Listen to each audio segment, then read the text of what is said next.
Bismillahirrahmanirrahim.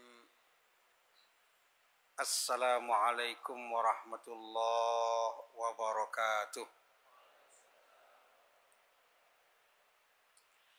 Alhamdulillah alladzi amarna bi'idad ad-du'a wa i'dad al-jil al-manshud. Asyhadu an la ilaha illallah wahdahu la syarika lah alladzi anzala al-furqana ala 'abdihi liyakuna lil 'alamina nadhira wa asyhadu anna Muhammadan 'abduhu wa rasuluhu al-mab'utsu rahmatan lil 'alamin. Allahumma fashalli wa sallim ala nabiyyina wa habibina Muhammadin wa ala alihi wa sahbihi wa man tabi'ahum ila yaumiddin. A'udzu billahi minasy syaithanir rajim. Huwa alladzi ba'atsa fil ummiyina rasulan minhum yatlu 'alaihim ayatihi wa yuzakkihim wa yu'allimuhumul kitaba wal hikmah wa in kanu min qablu lafi dhalalin mubin. Wa qala Allah Ta'ala fi ayatin ukhra wa a'iddu lahum mastata'tum min quwwah.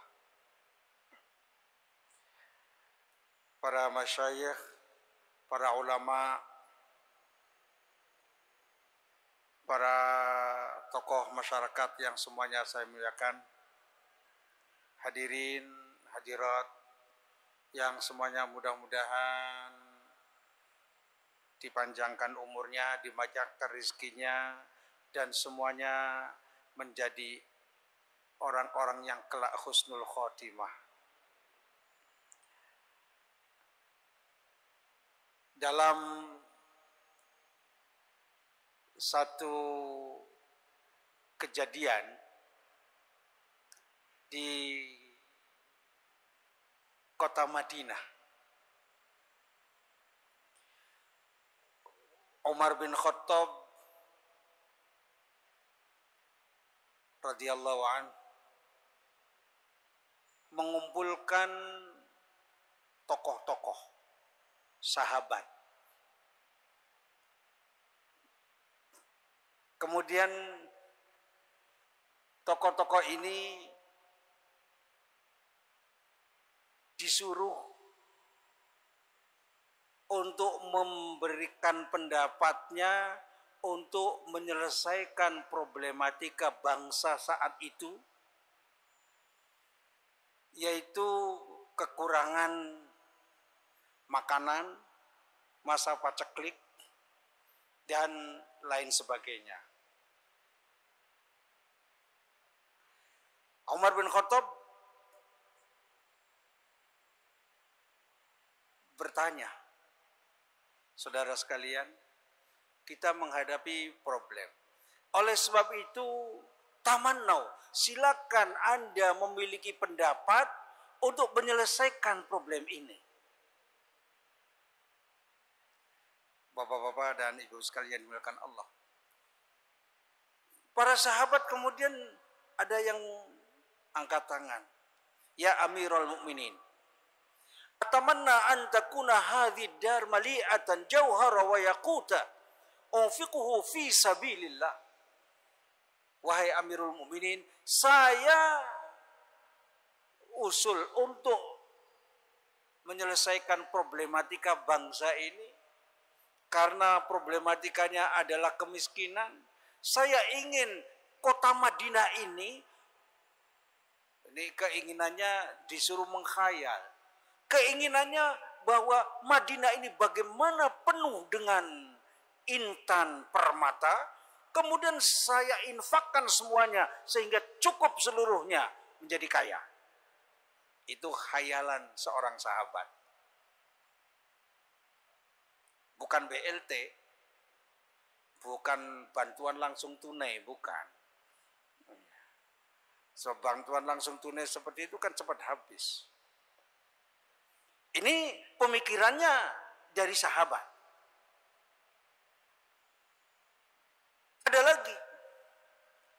Ya seandainya bukan intan.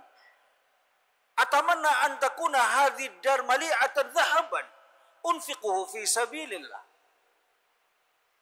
Ya bagaimana kata sahabat yang kedua, kalau seandainya tidak intan, tidak permata, bagaimana supaya jadi emas semuanya. Kemudian dibagi-bagi emas itu untuk rakyat sehingga cukup.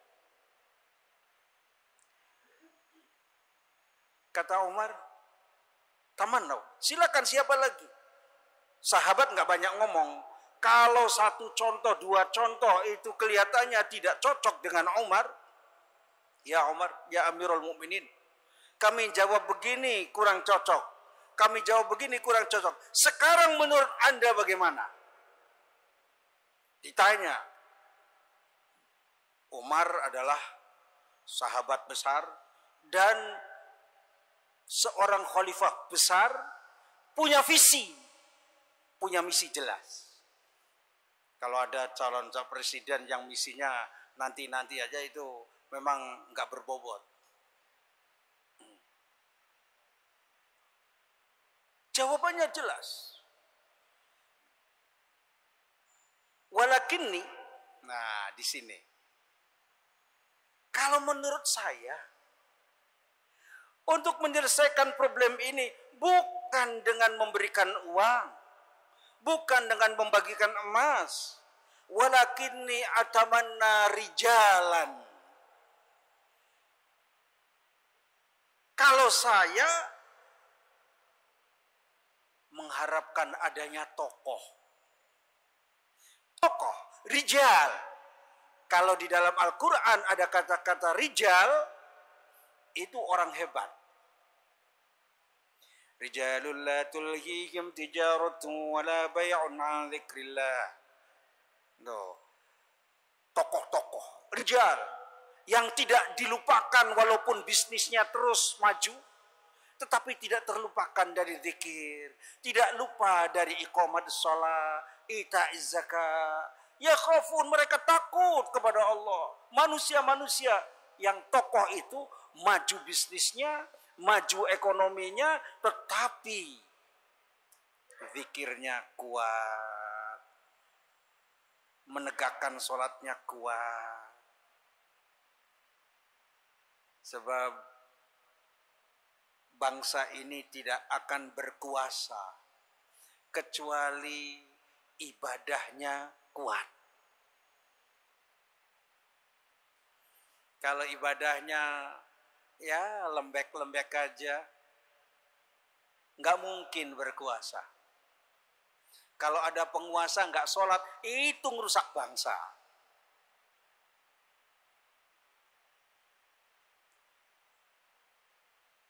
Kata Umar radhiyallahu anhu, atamanna rijalan, kalau saya menginginkan tokoh-tokoh, saat itu tokoh yang disebutkan sudah meninggal semuanya, orang-orang hebat.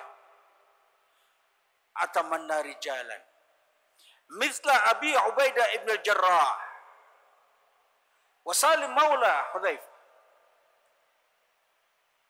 wa Mu'adz bin Jabal, asta'inu bihim li'a'la'i kalimatillah. Saya menghayalkan adanya tokoh-tokoh seperti Abu Ubaidah ibn al-Jarrah, Salim maula Abi Hudzaifah, dan juga seperti Mu'adz bin Jabal. Mu'adz bin Jabal ulama ul ummah. Siapa Salim maula Abi Hudzaifah? Adalah seorang negarawan, ahli manajemen, mengatur negara. Siapa Abu Ubaidah bin Jarrah? Jenderal. Bukan berarti harus pemilihnya nanti jenderal, bukan. Nanti itu, tunggu. Tokoh itu yang hebat. Nah, kemudian, jadi yang diharapkan menurut Umar bin Khattab, orang yang bisa menyelamatkan ini adalah orang-orang yang memiliki kekuatan. Dari segi kekuatan fisiknya, kekuatan ilmunya, kekuatan semua aspeknya. Kemudian, nah, ini pendapat ini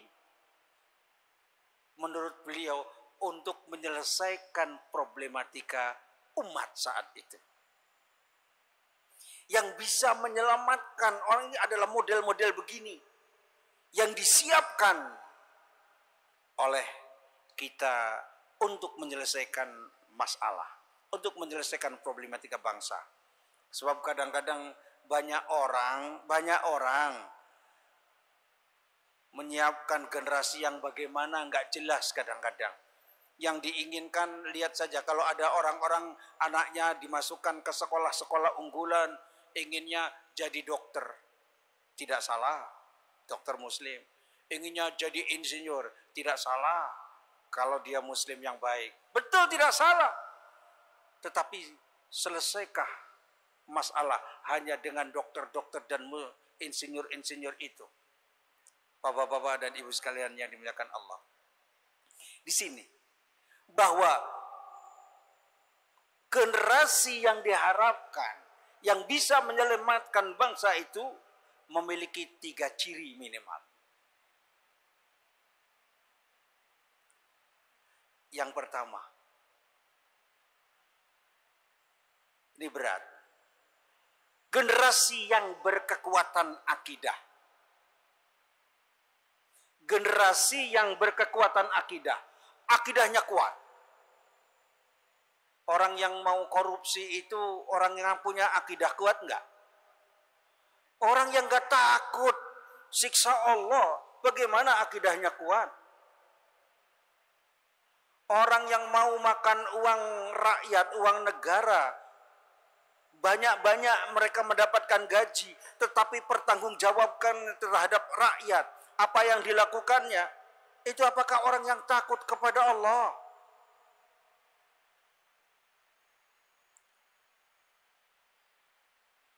Problem bangsa luar biasa. Harus menyiapkan orang-orang yang ini.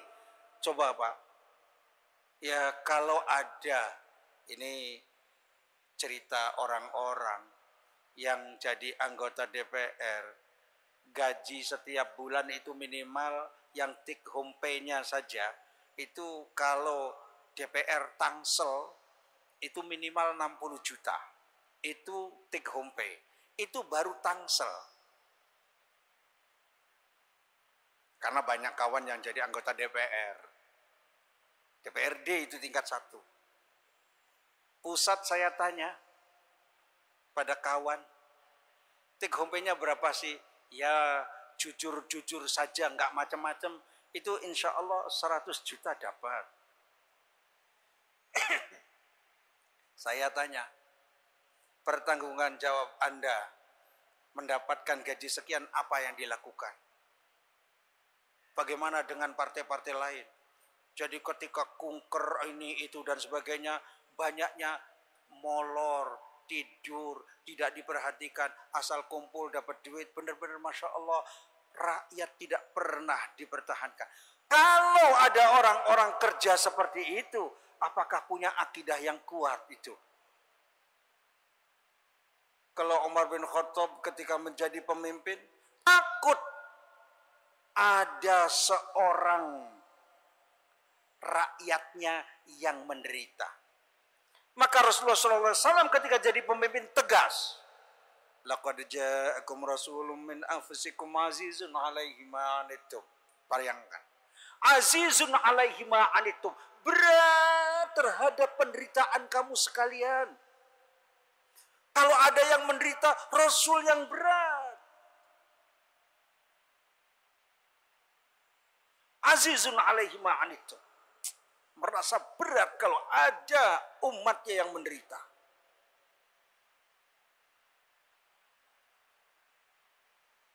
Maka Umar bin Khattab sering sekali ya mengungkapkan kata-kata yang sangat indah. Law atharat baghlatun fi Baghdad la su'ila Umar lima lam tusawwi at-tariq. Ketika ada seekor keledai terperosok di kota Baghdad, mesti Umar akan ditanya, mengapa tidak kau ratakan jalannya? Lah bagaimana jalan pantura rusak segala macam itu? Ya, dosanya bagaimana itu pemimpin? Kalau punya akidah yang kuat, dia merasa ini akidah yang kuat. Maka generasi yang akan datang yang mampu menyelamatkan bangsa ini adalah manusia-manusia, generasi yang memiliki akidah yang kuat, takut kepada Allah. Makanan kalau haram takut.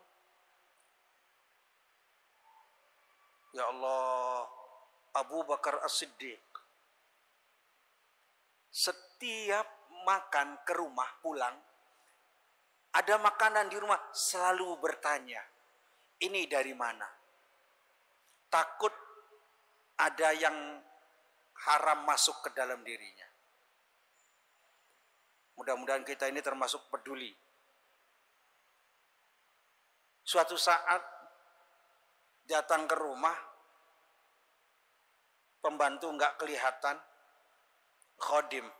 Khodim itu pembantu, tapi zaman dahulu asalnya adalah budak. Tidak kelihatan, maka langsung bismillah makan. Khodim datang kaget. Tuhan, biasanya Tuhan selalu bertanya kalau mau makan. Ini kok langsung makan saja? Kata Abu Bakar, memang apa yang terjadi? Begini Tuhan, tadi itu ada orang tersengat oleh kalajengking. Kemudian saya baca jampe-jampe, sembuh memberikan makanan ini. Langsung Abu Bakar, karena hasil dari jampe itu haram. Langsung beliau berusaha untuk memuntahkan yang sudah masuk dalam. Yang sudah masuk ingin dimuntahkan.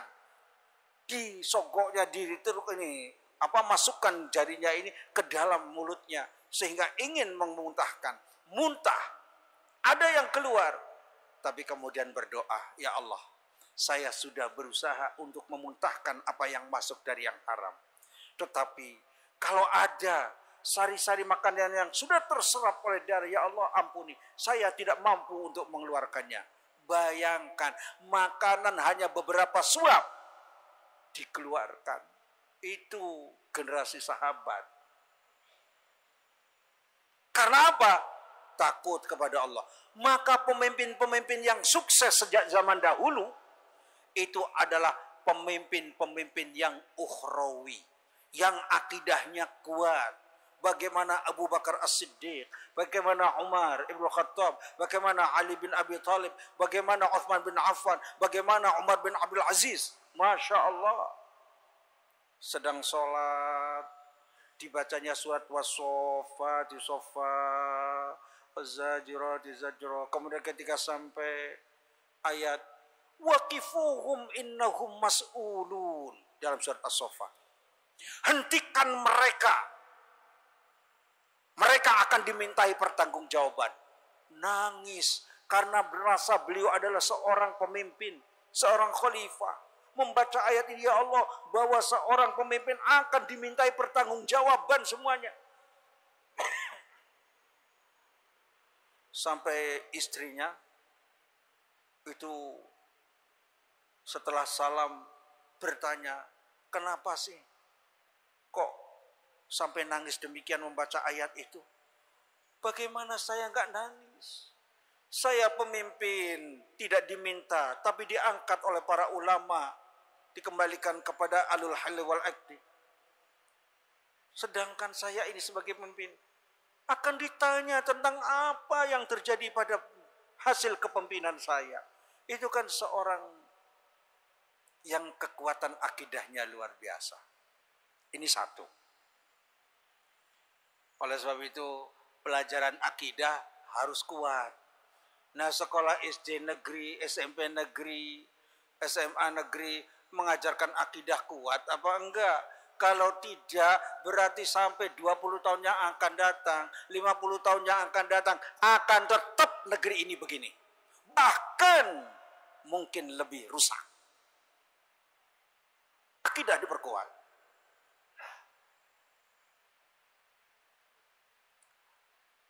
Di pesantren, pelajaran akidah kadang-kadang nggak mendapatkan perhatian. Yang banyaknya fikih. Karena saya di pesantren tradisional itu banyak ngaji kitab. Mayoritas itu buku fikih, buku tasawuf, buku akidahnya kecil-kecil. Akidah, ada Aqidatul Awam, ada Tijandarori, ada beberapa ini, ada Fathul Majid, ada kitab-kitab kecil, tidak dikuatkan. Maka sekolah-sekolah, pendidikan-pendidikan, akidahnya diperkokoh. Ini yang pertama.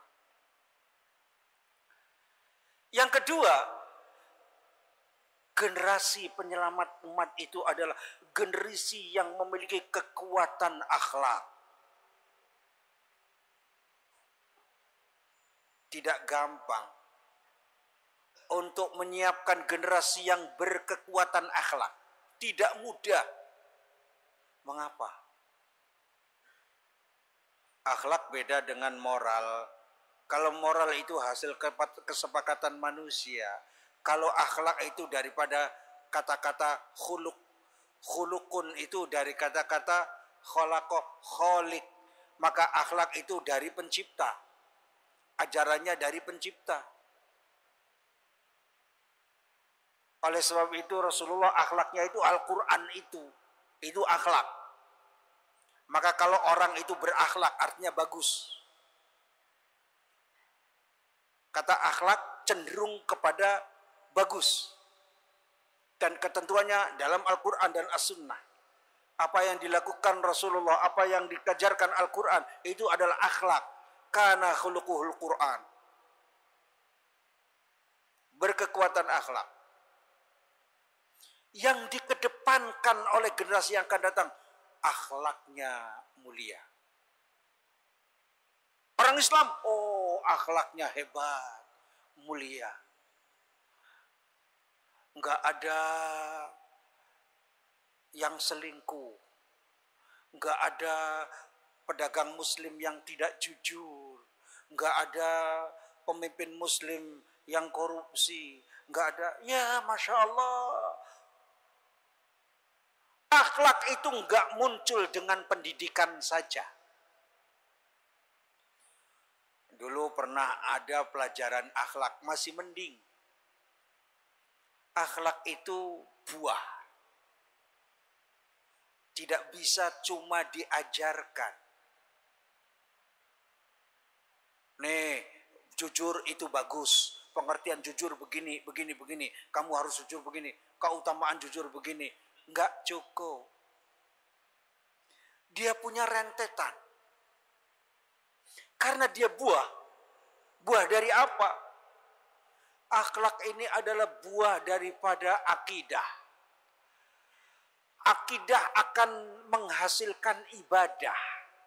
Ibadah menghasilkan akhlak. Kalau lembaga pendidikan cuma ngajarin akhlak dengan transfer ilmu, itu cuma pengertian-pengertian akhlak dan kognitif yang difokuskan. Kalau ingin menanamkan akhlak, akidahnya diperkuat, ibadahnya diperkuat. Sholat wajibnya. Maka di sekolahan-sekolah, apalagi pesantren, full itu. Kalau pesantren dari tahajud, sholat jamaah subuhnya, sunnah-sunnah qobliyah ba'diyahnya, kemudian sholat duhanya, semua sholat-sholat. Itu diharapkan akan menghasilkan akhlak. Jadi bukan cuma disampaikan dengan transfer ilmu, ceramah, akhlak itu. Tapi harus dengan pengokohan akidah dan ibadah. Tanpa itu tidak akan muncul akhlak yang mulia. Adanya adalah apa?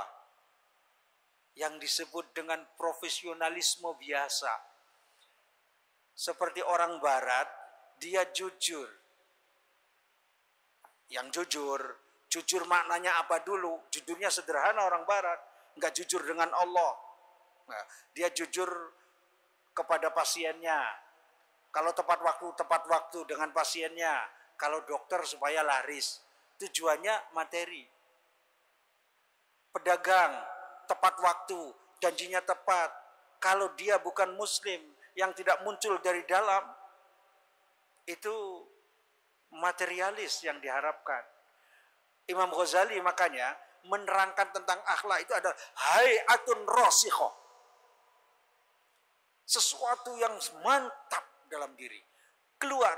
Jadi ketika dia jujur itu memang dari dalam. Tidak ingin dipuji orang. Tidak supaya orang-orang itu kalau dia dokter kemudian datang ke dia semua. Bukan. Tapi lillah. Bapak-bapak dan ibu sekalian yang dimuliakan Allah, ini akhlak ini harus dimunculkan melalui akidah yang kuat. Harus dimunculkan dengan ibadah yang kuat. Makanya kalau ada muslim ibadahnya seakan-akan kuat, akhlaknya bejat, itu ibadahnya tanpa jiwa, tidak ada rohnya.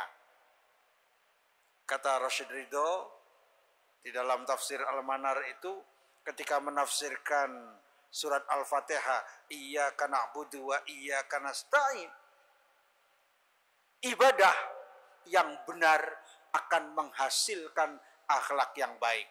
Pengaruh dalam kehidupan. Kalau ada orang yang nampak ibadahnya rajin, kasar sama istrinya, dengan tetangganya enggak akur, jualannya masih banyak dusta, jadi pemimpin kemudian tidak sesuai dengan visi misi yang pernah disampaikannya, berdusta, berarti ibadahnya itu formalitas tanpa jiwa. Jadi, untuk menyiapkan kekuatan ini, kekuatan akhlak harus dengan yang pertama, kekuatan akidah, dan dengan ditambah kekuatan ibadah. Dengan Masya Allah, akhlak yang mulia, orang muslim terkenal. Kalau jadi pejabat, oh dia hebat. Ketika menjadi seorang guru, oh dia hebat. Ketika menjadi seorang suami, hebat. Akhlaknya bagus. Jadi pedagang juga demikian. Jadi direktur juga demikian. Akhlaknya yang jadi panglima.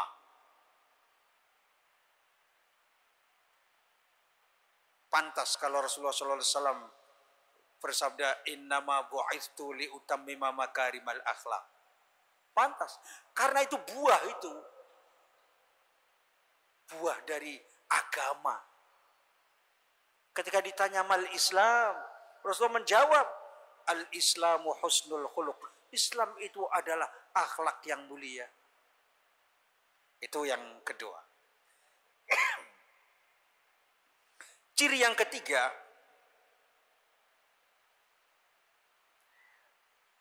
adalah berakhlak kekuatan. Dibalik. Tadi berkekuatan akhlak, akhlaknya jadi panglima. Di depan, kedepankan. Dalam pergaulan akhlaknya yang menonjol. Rasulullah itu menjadi daya tarik utama itu adalah akhlaknya. Ini jangan sampai ada kata-kata, lah dikuasai ketika presidennya orang-orang Islam begini-begini terus. Kan yang kena siapa? Umat Islam. Lah kalau ada sebuah perkumpulan atau satu partai berantem, ya umat Islam. Kadang-kadang satu masjid berantem, ya umat Islam itu. Kan kita nggak enak itu. Gara-gara masalah kecil berantem. Gara-gara masalah suara berantem. Wah, itu akhlak. Kita yang kena.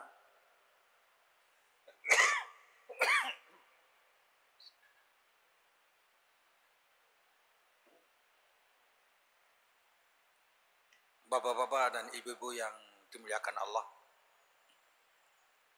Yang ketiga ini berakhlak kekuatan. Masya Allah. Ini lebih berat daripada yang pertama dan yang kedua. Yang pertama dan kedua masuk juga di dalam yang ketiga karena berakhlak kekuatan. Akhlaknya itu kekuatan. Kekuatan itu sendiri. Mukmin itu kuat. Kuat badannya. Kuat ekonominya. Kuat. Kan berakhlak kekuatan. Maka Allah memerintahnya di dalam surah memerintahkan itu. Wa a'iddu lahum mastata'tum min quwwah. Siapkanlah untuk menghadapi musuh-musuh itu dengan kekuatan.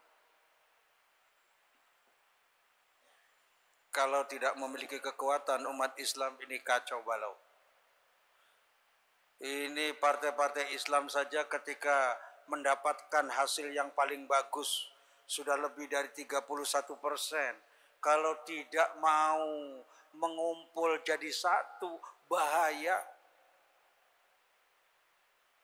Bapak-bapak, ibu sekalian, ini bagian barat Indonesia, udaranya itu bukan dikuasai oleh negeri sendiri, oleh Singapura, Pak. Kalau mau izin membuat ini maskapai Jakarta, Aceh, Jakarta, Medan, Jakarta, Surabaya, izinnya bukan sama orang Indonesia, Pak. Sudah izinnya harus kemana? Singapura, Pak. Umat yang tidak memiliki kekuatan.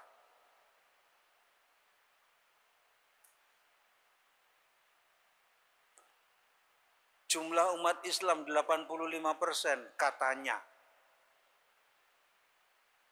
Menguasai ekonominya berapa persen, Pak? Mana itu kekuatan? Mana kekuatan?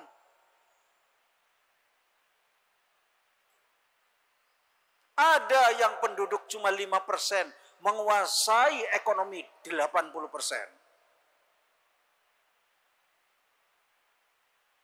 Ya Allah, kalau kita tidak memiliki kekuatan, habis. Ya kita sumbernya kepada Allah. Iya, Allah Maha Kuat. Allah bisa membantu kekuatan. Tapi nampaknya harus ada syarat-syaratnya.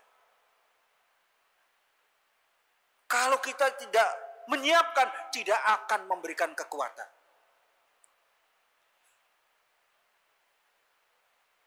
Innallaha la yughayyiru ma biqaumin hatta yughayyiru ma bi anfusihim.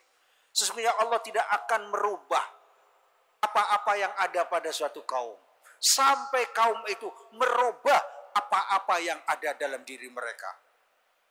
Rubah dulu apa-apa yang ada dalam diri kita, baru Allah akan merubah kita.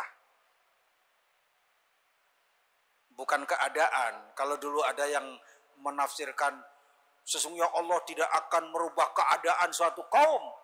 Bukan. Itu bukan keadaannya. Tapi segala macam yang ada dalam diri kita. Etos kerjanya. Kurikulum pendidikannya. Bagaimana kehubungan sosialnya. Apa yang ada dalam diri kita. Ketaatan beribadahnya. Semua yang ada dalam diri dirubah. Orang sholatnya masih banyak yang gak benar. Ibadahnya banyak yang gak benar. Bagaimana Allah akan merubah? Jadi persyaratannya untuk ini harus ada upaya kita merubah. Merubah apa? Apa yang ada dalam diri kita. Sistem pendidikan kita. Ya sistem kehidupan sosial kita. Kehidupan di keluarga kita, ya Allah, hancur. Negeri Arab itu hancur dari dalam. Ibu-ibu, istri-istrinya orang Arab itu mayoritas dari penelitian, 1 hari 1 malam rata-rata 8 jam untuk TV dan untuk internetan. 8 jam dari hasil penelitian. Kalau kita Mbak, Masya Allah nggak tahu dah. Orang sekarang yang nunggu toko yang dilihat TV. Pas TV-nya isinya sampah.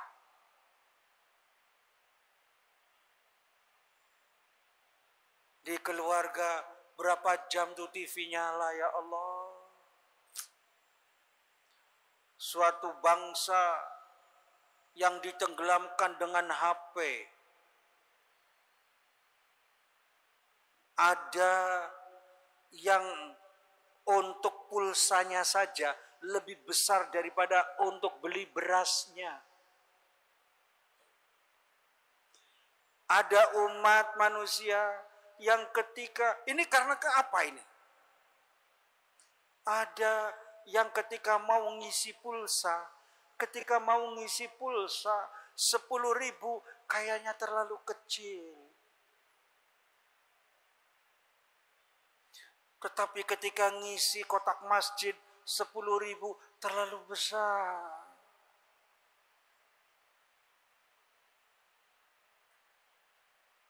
Suatu bangsa yang seperti ini. Maka gampang sekali kita ini dihancurkan. Akhlaknya, Masya Allah, kalau model kota, anak-anak SMP yang sudah aborsi banyak. Masya Allah. Anak-anak SMP. Apalagi anak SMA. Masa depannya bagaimana umat ini? Kalau tidak memiliki kekuatan akidah, kekuatan akhlak. Berakhlak kekuatan. Berakhlak kekuatan ini,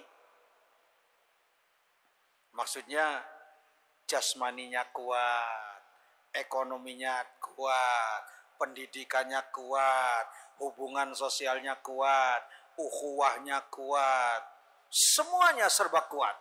Dan itu yang diperintahkan oleh Allah. Sampai Rasulullah mencoba untuk menegaskan keutamaan kekuatan. Beliau menyatakannya dalam hadis. Banyak sekali di dalam hadis-hadis, diantaranya dalam Riyadhus Shalihin, bahwa Rasulullah bersabda, al-mu'minul qawiyyu khairun wa ahabbu ilallah minal mu'minid dha'if. Mukmin yang kuat, khairun lebih baik, kadar kebaikannya lebih banyak. Wa ahabbu ilallah, kadar kecintaan Allah terhadap mukmin yang kuat lebih banyak dibandingkan dengan mukmin yang lemah. Artinya kita harus menyiapkan manusia-manusia yang berkekuatan. Berkekuatan akidah, berkekuatan akhlak, berakhlak kekuatan. Nah, berakhlak kekuatan tadi, ya, matematikanya kuat, fisikanya kuat, biologinya kuat, tapi juga fikihnya, ya, kemudian akidahnya, pelajaran-pelajaran lainnya kuat semuanya. Itu yang diharapkan. Untuk itu, bagaimana menyiapkannya? Ini problem besar. Bapak-bapak dan ibu sekalian dimuliakan Allah. Jangan menggampangkan tadi yang 3 tadi. Wah, anak saya juga bagus nilainya. Ya, nilainya. Apakah kemudian nanti akhlaknya bagus juga? Lihat saja. Kapan dia tilawahnya, kapan dia tahajudnya, otaknya bagus. Tetapi nonton TV-nya rajin. Tapi juga kemudian internetannya rajin. Nah itu apakah cerminan dari itu seluruhnya? Bapak-bapak, ibu sekalian, mungkin kita ini tidak mampu mendidik anak. Dan betapa banyak orang tua yang kalah sama anaknya. Tidak bisa mengarahkan anaknya. Karena orang tuanya memberikan contoh yang tidak baik. Suka nonton TV,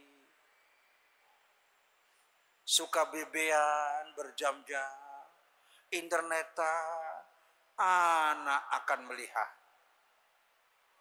Bukankah waktu akan dihisab? Bukankah harta kita akan dihisab? Membeli pulsa juga akan dihisab? Semuanya akan dihisab. Bapak-bapak dan ibu sekalian yang dimuliakan Allah. Bagaimana caranya untuk menyiapkan seperti itu? Saya pernah menerjemahkan sebuah buku tahun 84. Ketika saya baru datang ke Mesir, ada sebuah buku yang bagus. Jil An-Nas Al-Mansyur, yaitu generasi pemenang. Saya terjemah, dicetak di waktu itu Dewan Dakwah. Nah, generasi pemenang. Kemudian nampak di situ bahwa generasi pemenang itu selain yang 3 memiliki sifat-sifat karena kekuatan akidahnya dia jauh dari maksiat, menjadi insan robbani. Jadi kekuatan akidah ini akan menghasilkan manusia yang selalu makan halal, manusia yang jauh dari maksiat, manusia yang waktunya semuanya padat dengan manfaat, tidak ada yang lagho. Sebab ahli surga itu orang yang semua waktunya bermanfaat. Coba Pak, kita ini layak enggak untuk menjadi generasi pemenang? Ketika waktu kita yang produktif sedikit, berapa waktu kita untuk tilawah, berapa waktu kita untuk zikir, berapa waktu kita untuk sholat, yang banyak untuk apa Pak? Dari kekuatan akidah. Dari kekuatan akidah itu akan muncul sifat mujahidun ala nafsi, mampu melawan nafsu. Nafsu syahwat, syahwat terhadap harta, syahwat terhadap wanita, syahwat terhadap tahta dan semuanya, itu mampu kita redam. Berat. Dengan kekuatan akidah itu, seseorang yang ingin berusaha, dirinya memberikan manfaat yang banyak kepada orang lain, tidak pernah akan ada rencana mencelakakan orang atau merugikan orang lain. Nafi'un li ghairi, ingin agar dirinya manfaat untuk yang lain. Kalau ada orang yang mau mencelakakan orang lain itu kan akidahnya enggak benar. Jadi akan muncul dari semuanya itu. Disiplin dalam semua aspek kehidupannya, itu akidah. Waktu itu dalam Islam bukan masalah fikih. Waktu dalam Islam akidah. Memang sholatnya menggunakan waktu. Puasa ditetapkan oleh waktu. Haji ada waktu. Tetapi berbicara waktu, itu akidah. Antum hafal semuanya hadis-hadisnya tentang kaitannya dengan waktu sebagai bagian akidah. La tazulu qadama 'abdin yaumal qiyamati hatta yus'ala an arba'. Bahwa seseorang tidak akan bergeser kedua kakinya pada hari kiamat sampai ditanya tentang 4. Pertama itu tentang umurnya, waktu kita. Artinya setiap detik kita akan dimintai pertanyaan. Akidah itu. Keyakinan. Maka kalau ada orang yang gampang membuang waktu-waktunya itu Masya Allah. Mukmin itu tidak lepas daripada zikir. Kalau zikir munajat, kalau enggak munajat muhasabah, hanya dengan ibadah atau waktunya untuk mencari nafkah yang halal. Tidak lepas dari itu. Enggak ada untuk iseng nonton TV habis-habisan. Enggak ada. Bapak-bapak, ibu-ibu yang dimuliakan Allah. Itu dari kekuatan akidah, kekuatan akhlak dan kekuatan ini akan muncul banyak kaidah-kaidah lain. Nah, caranya Rasulullah SAW dulu itu memang dengan 4 cara saja, sederhana. Ayat yang saya bacakan di awal itu cara Rasul menyiapkan generasi penyelamat bangsa. Huwallazi ba'atsa fil ummiyina rasulan minhum yatlu 'alaihim ayatihi wa yuzakkihim wa yu'allimuhumul kitaba wal hikmah wa in kanu min qablu lafi dhalalim mubin. Pertama, jadi diutusnya seorang rasul, khususnya Rasulullah SAW, tugasnya adalah 4. Yatlu alaihim ayati, membacakan tanda-tanda kebesaran Allah. Ini mengokohkan akidah.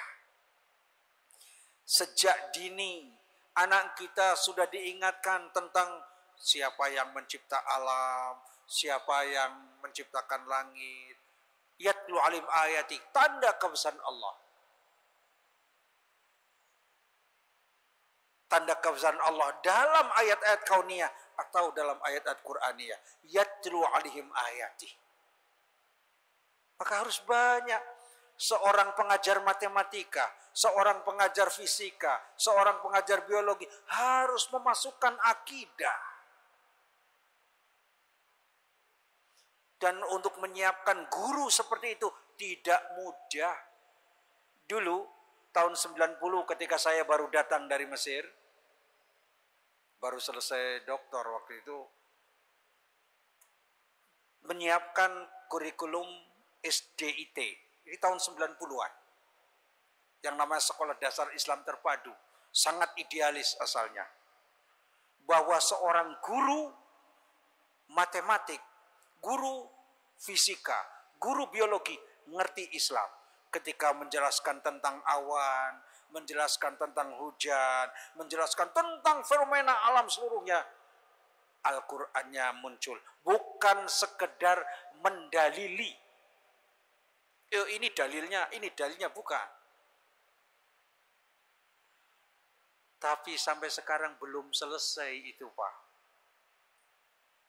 Terhenti. Maka diharapkan ada yang meneruskan. Jadi terpadu itu bukan ini ilmu biologi, ini dalilnya. Ini tentang hujan, ini dalilnya. Bukan.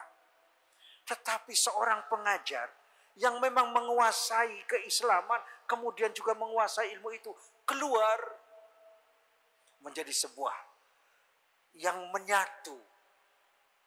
Siswanya juga menyatu. Asalnya inginnya begitu. Belum selesai. Bukunya belum selesai.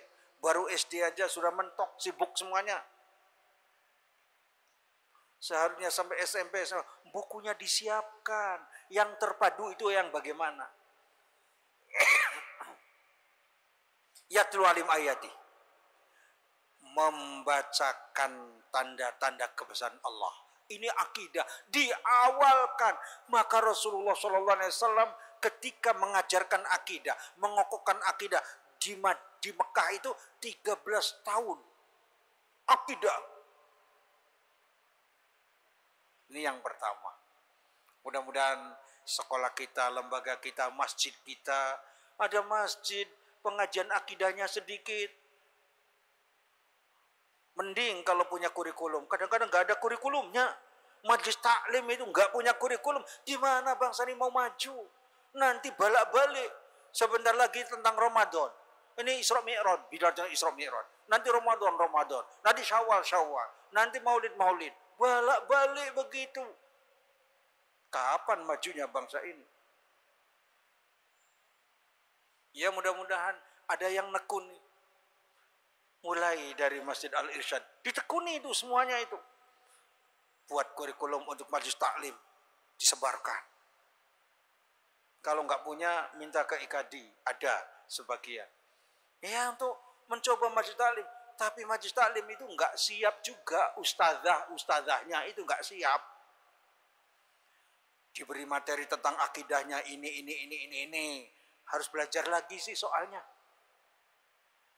Lah di Bekasi seorang ustadzah memegang majelis taklim 1 pekan. Itu ada yang 50 majelis taklim, Pak. Gimana menyiapkannya itu? Boleh jadi di sini juga begitu. Nah mudah-mudahan ustaz-ustaznya juga bukan ustaz-ustaz yang simatupang itu. Simatupang, siang malam tunggu panggilan. Na'udzubillah. Ustaz yang punya proyek jelas untuk membangun bangsa. Menyelamatkan bangsa ini. Ustaz punya proyek, jangan diproyek orang. Ya diproyek sekali-kali lah. Datang ke Al-Irsyad sekali-kali. Ya kalau panggilan terus harus punya proyek. Proyek akhirat. Pesantrennya punya, sekolahannya punya, pendidikannya punya, masjid yang dijadikan proyek, yang dijadikan sebagai ini fokus perjuangannya. Harus punya ustadz-ustadz itu. Satu, menanam akidah.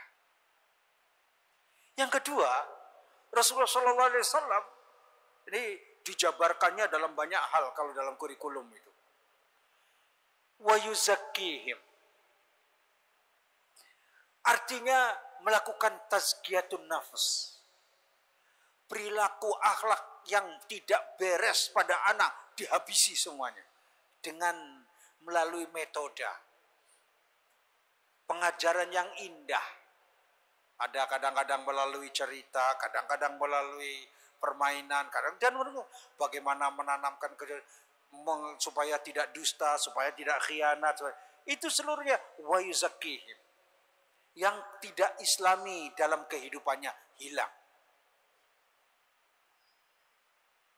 Kalau ada anak masih kencing, mohon maaf, sambil jalan kemudian tidak membersihkan sesucinya yang enggak benar, ustadznya diam saja.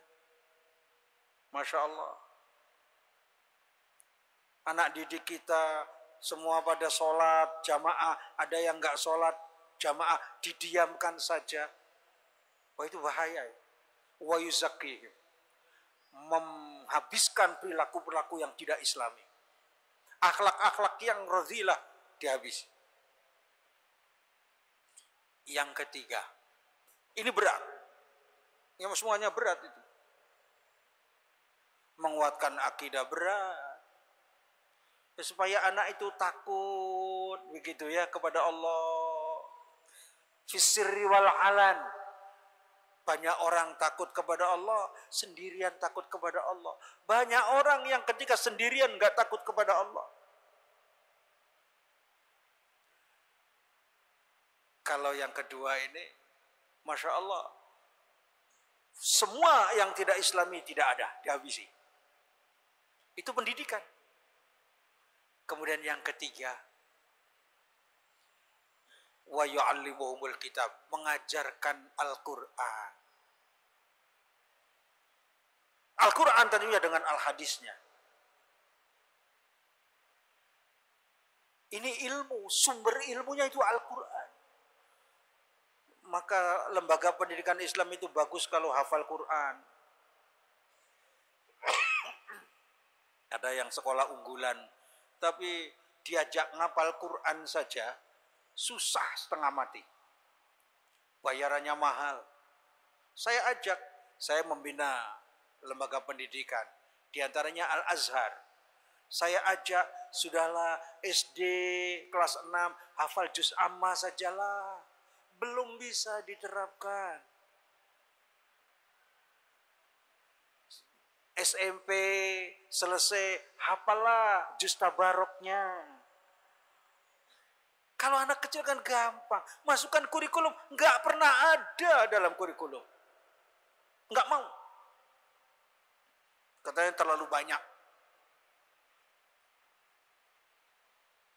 Bahasa Inggrisnya maju, bahasa Arabnya nggak bisa.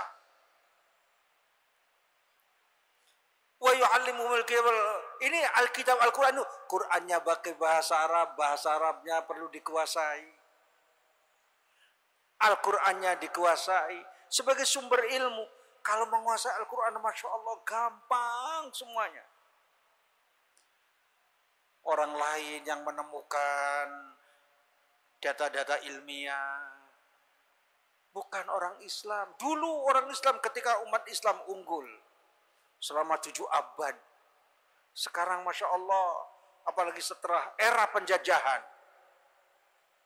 Setelah runtuhnya khilafah yang ada, khilafah Islamiyah. Yang terakhir tahun 1924. Itu sudah. Umat Islam betul-betul dijajah semuanya. Erdogan pernah ditanya. Ini pertanyaan indah sekali.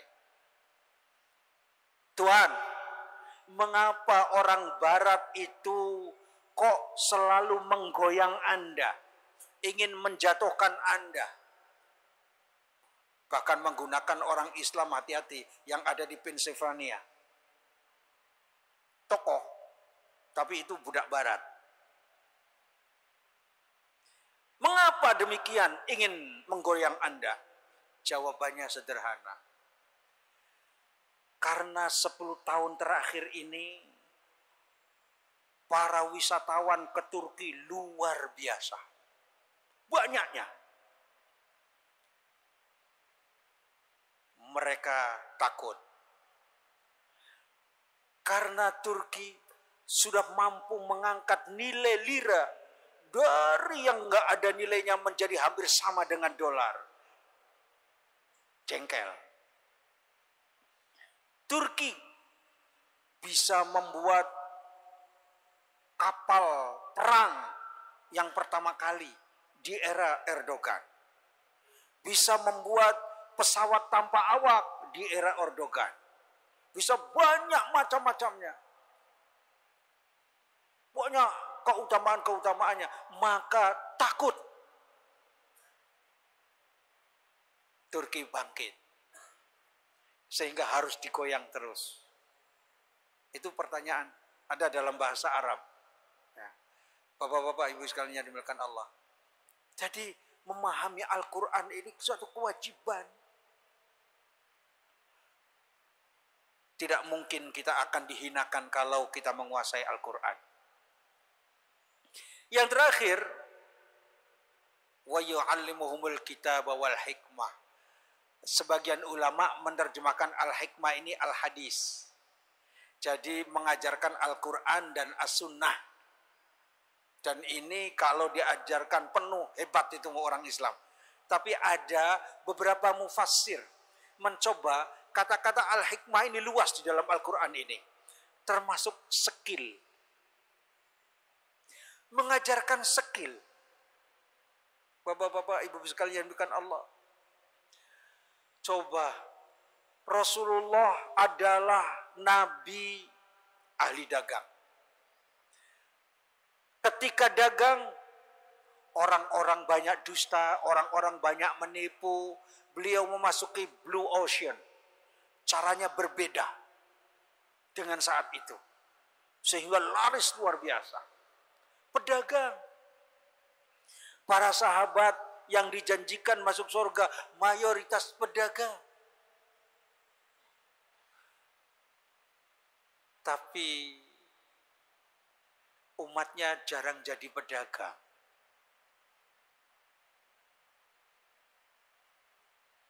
Al-Quran mendorong untuk dagang itu sampai menggunakan istilah-istilahnya, istilah bisnis banyak dalam Al-Quran. Kata-kata rugi, kata-kata untung, kata-kata transaksi, itu istilah-istilah yang banyak digunakan Al-Quran. Hal adullukum ala tijaratin tunjikum min adzabin alim. Tijarah, bisnis.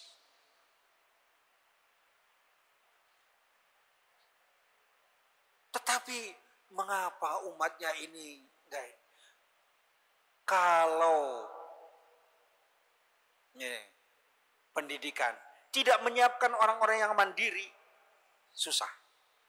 Maka entrepreneurship-nya harus kuat. Bukan akidahnya saja yang kuat, berkekuatan entrepreneurship juga. Bahkan ini ya merupakan ya kelalaian umat.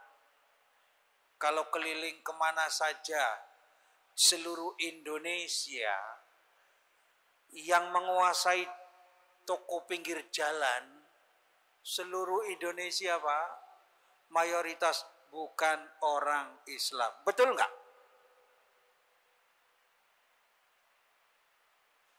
Hanya di beberapa daerah. Masya Allah. Mengapa begitu? Dulu, mohon maaf, turunan-turunan Arab itu masih tahun 50-an, banyak menguasai ekonomi. Tapi ujung-ujung ini enggak banyak. Seharusnya adalah pionir-pionir di dalam bisnis. Jangan dikuasai oleh orang lain. Itu cara yang dilakukan Rasulullah SAW. Kalau bagaimana menyiapkan panjang, ini diaplikasikan. Nanti bagaimana kurikulumnya. Dengan kekuatan itu harus mandiri. Sudahkah kita menyiapkan anak kita yang lulusan dari SMP, SMA untuk hidup mandiri? Mana kurikulum untuk hidup mandiri? Kadang-kadang kita lengah dengan itu serunya. Bapak-bapak dan sekalian, sudah jam 9 tadi, mohon maaf sudah dibatasi tadi jam 9 tapi masih sudah lewat, mohon maaf kelebihan. Itu saja yang mungkin bisa sampaikan. Barangkali ada pertanyaan dan ini yang diharapkan, tapi ya wallahu a'lam. Bagaimana yang terbaik terserah sajalah. Saya sih mengikuti. Ya, aku qouli hadza wa astaghfirullah li wa lakum wa lafu minkum. Wassalamualaikum warahmatullahi wabarakatuh. Syukran jazakallah khair kepada Ustaz Ahmad Satori yang telah menyampaikan materinya, dan banyak sekali ilmu yang kita dapat pada malam hari ini. Tidak sia-sia kita menunggu beliau berlama-lama di masjid. Kalau bisa saya simpulkan materi kita pada malam hari ini, bahwa ciri dari generasi penerus bangsa itu ada 3. Yang pertama, generasi yang memiliki akidah yang kuat. Yang kedua, memiliki akhlak yang kuat. Yang ketiga, berakhlak kekuatan. Kekuatan fisik, psikis, rohaninya, spiritualnya, bahkan skillnya kuat dalam segala lini. Ini generasi yang akan menjadikan bangsa kita dan umat Islam menjadi bangsa yang unggul dan yang akan meneruskan peradaban Islam. Dan bagaimana mendidik atau menyiapkan generasi mereka, tadi sudah disebutkan oleh Al-Ustadz bahwa ada beberapa hal. Yang pertama adalah persiapan atau pembinaan akidah. Pembinaan akidah ini yang pertama dan yang utama. Kemudian tazkiyatun nufus, pembinaan jiwa, akhlak. Kemudian yang ketiga, memberikan pembinaan atau memberikan kecintaan terhadap Al-Quranul Karim. Cinta terhadap Al-Quran. Dan yang keempat, menyiapkan skillnya atau mengajarkan, mengasah skill kaum muslimin. Dan hal ini tentu bukan tugas kelompok tertentu, tapi tugas seluruh umat Islam, dan itu dimulai dari kita dan keluarga kita. Qu anfusakum wa ahlikum naro. Saya kira Ustaz, karena waktunya sudah terlalu malam, mungkin tidak ada tanya jawab. karena saya lihat juga sebagian sudah ngantuk, termasuk saya pribadi sudah ngantuk. Mohon maaf sebesar-besarnya, dan perlu kami informasikan rekaman kajian ini dan kajian-kajian rutin bulanan di Masjid Al-Irsyad Surabaya bisa Bapak-bapak Ibu-ibu saksikan di website atau www.masjidalirsyadsurabaya.com, atau Bapak-bapak dan Ibu-ibu juga bisa mendapatkan rekaman kajian berupa kaset DVD dengan menjadi donatur Masjid Al-Irsyad Surabaya. Caranya dapat menghubungi kantor takmir Masjid Yayasan Perguruan Al-Irsyad Surabaya, Jalan Sultan Iskandar Muda nomor 46 Surabaya. Tempatnya ada di belakang Bapak-bapak. Kemudian informasi yang kedua yang perlu saya sampaikan, hadirilah, kami mengundang, takmir mengundang untuk menghadiri kajian umum bulanan yang akan disampaikan oleh Al-Ustadz Muhammad Saleh Drehem, LC, beliau sebagai Ketua Umum IKADI Jawa Timur. Kalau Ustadz Ahmad Satori Pusat, besok insya Allah yang berbicara Ustadz Muhammad Saleh Drehem, juga Ketua Umum IKADI Jawa Timur, tempatnya di Al-Irsyad pada hari Jumat 30 Mei 2014 ba'da salat maghrib. Bisa dicatat mulai sekarang, hari Jumat 30 Mei 2014 ba'da salat maghrib, dengan tema motivasi Ramadan.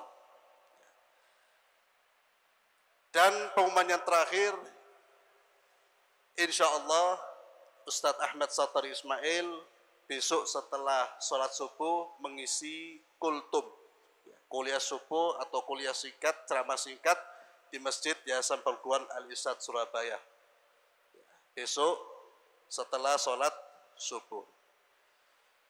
Demikianlah rangkaian acara kita pada malam hari ini, dan lebih afdolnya Ustaz kita tutup dengan doa. Al-Fatihah. A'udzubillahi minasyaitonir rajim. Bismillahirrahmanirrahim. Alhamdulillah.